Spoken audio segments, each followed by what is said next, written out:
बिस्मिल्लाहिर्रहमानिर्रहीम। नाजरीन अस्सलाम वालेकुम। इस वक्त मैं मौजूद हूँ तहसील कोटा के गांव ओथला में। यहाँ की एक डॉक है लाबदी, जहाँ के लोगों को बहुत सारी मुश्किलात का सामना है। आइए हम आज बात करते हैं। हमारे साथ जनाब अब्दुल गफूर सती साहब मौजूद हैं। इनसे हम इस बारे में बात करेंगे, इनको क्या क्या मुश्किलात का सामना है। जी अब्दुल गफूर सती। बिस्मिल्लाह। सबसे पहला मसला हमारा जो है रास्ते का मसला है, क्योंकि हमारी ट्रेन 2 किलोमीटर रास्ता इतना कच्चा है कि वहाँ पे आना ही इंतहाई मुश्किल और दुश्वार है। जब बारिशें हो जाती हैं तो हमारी आमद और रफ्त का सिलसिला बिल्कुल मुनक़ता हो जाता है। छोटे बच्चे जिनमें स्कूल जाना होता है, मरीज़ जो हैं बीमार हैं, उनको आगे पीछे दवाई के लिए ले जाना भी इंतहाई मुश्किल है। अच्छा, आप ये बताएं कि इससे पहले कोई रिलीज हुआ है फंड वगैरह रोड के लिए? इससे पहले एक फंड रिलीज हुआ है 15 लाख रुपए तकरीबन, या 10 या 15 लाख रुपए की रकम है, जो कि मौसूफ मोहतरम MPA राजा सगीर साहब की सदाकत से, और वो जो फंड हुआ है वो उस जगह पे लगा है जहाँ पे वहाँ पे लगने की कोई ज़रूरत नहीं थी, बल्कि वो मुश्किलात जो हैं वो जहाँ मौजूद थी वहाँ ही अभी मौजूद हैं। और वो भी फंड जो पैसे हैं वो इस तरह लगाए गए हैं कि उनसे आवाम को कोई लोगों को खातर ख्वाह फायदा नहीं हासिल हुआ। जी नाजरीन, तो आपने सुना अब्दुल गफूर सती साहब को कि वो काफ़ी बता रहे थे कि रोड के मामले में वो उन्होंने हमसे गुफ्तगू की कि रोड के लिए 15 लाख रुपए फंड आया, जिसमें से काफ़ी सारी करप्शन हुई और यहाँ के जो इलाका के जो उनसे मेम्बरान थे उन्होंने करप्शन किए। इसके अलावा आए हम आगे बढ़ते हैं।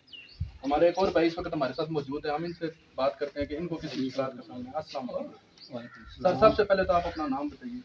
खालिद हुसैन। खालिद हुसैन साहब हमारे साथ मौजूद हैं। आइए हम इनसे बात करते हैं, रोड या गैस किसी भी किस्म की कोई मसला है तो इनसे हम बात करें। पहली बात ये है कि हम रोड से भी ज़्यादा महरूम हैं। अच्छी रोड है, 1.5-2 किलोमीटर। राय सगीर साहब के पास ही गए हैं, सदाकत अब्बासी साहब के पास भी गए हैं, लेकिन उन्होंने भी कोई हमारी सुनाई नहीं की है। तो आपका जब ये मरीज वगैरह यहाँ से आप लेकर जाते हैं, कोई बंदा अगर बीमार हो जाता है तो उसका क्या तरीकाकार है? आपको मुश्किलात का सामने आता है, यहाँ से आपको पैदल जाना पड़ता है 4 किलोमीटर। बारिश अगर हो जाए तो चरपाई उठा कर ले जाना पड़ता है। जी आपने सुना कि चरपाई उठा कर लेना लेके जाना पड़ता है। यहाँ पर बहुत ही मुश्किलात का इनको सामना है, बहुत गमो गुस्सा का इजहार कर रहे हैं।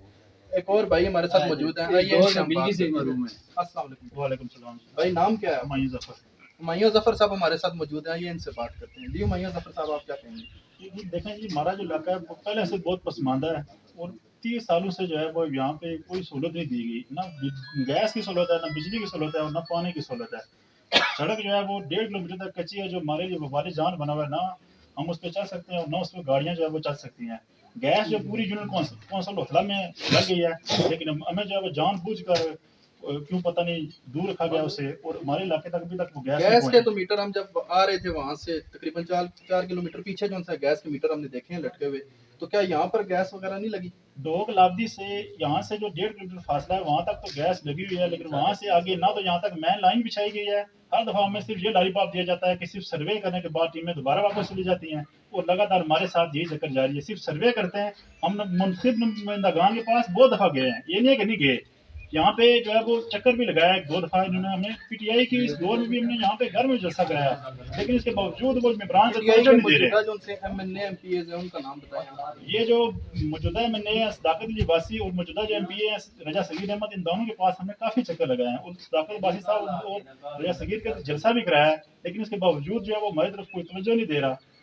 बहुत दुख की बात है जी। राजा सगीर साहब और राजा सदाकत अली अब्बासी साहब को मैं खुद जो उनसे रिक्वेस्ट करूंगा कि सर आप लाजमी आए। इसके अलावा हम आगे चलते हैं, आगे और किसी भाई से बात करते हैं। सर आपका नाम? मैं कैमरा मैन से रिक्वेस्ट करूंगा थोड़ा आगे तशरीफ लें आप। जी सर, आप बताएं नाम आपका क्या है? अब्दुल शकूर साहब इस वक्त मौजूद है हमारे साथ, इनसे हम बात करते हैं मसाइल के बारे में। जी सर। हमें सबसे बड़ा मसला रोड का है कि बंदा बीमार हो जाए उसके ट्रीटमेंट के लिए हम टाइम से नहीं पहुँचा सकते, क्योंकि रोड कच्चा है, बारिश हो जाती है, गाड़ी गुजरती नहीं है, उठाना बहुत मुश्किल हो जाता है। बाद बंदे एक औरत की डिलीवरी इधर ही हो गई है, उसका बच्चा फोत हो गया था और वो इधर ही डिलीवरी हो गई है। जी, तो जैसा इन्होंने बताया अब्दुल शकूर साहब ने कि एक डिलीवरी भी इधर हो गई है। रोड खराब होने की वजह से हॉस्पिटल में लेकर जा रहे थे, लेकिन रास्ते में वो डिलीवरी हो गई। बड़े दुख की बात है।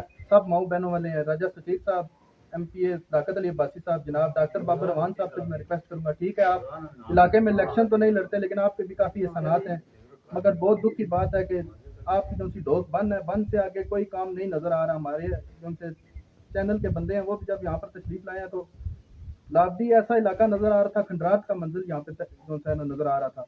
बहुत अफसोस की बात है, इन लोगों के अंदर बहुत गम गुस्सा है।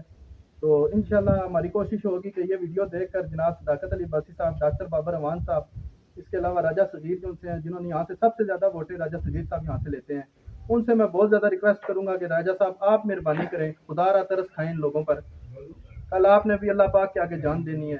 इसके साथ आज का प्रोग्राम हम खत्म करते हैं। कैमरामैन मोहम्मद बिलाल के साथ न्यूज़ रिपोर्टर हुसैन कोटा।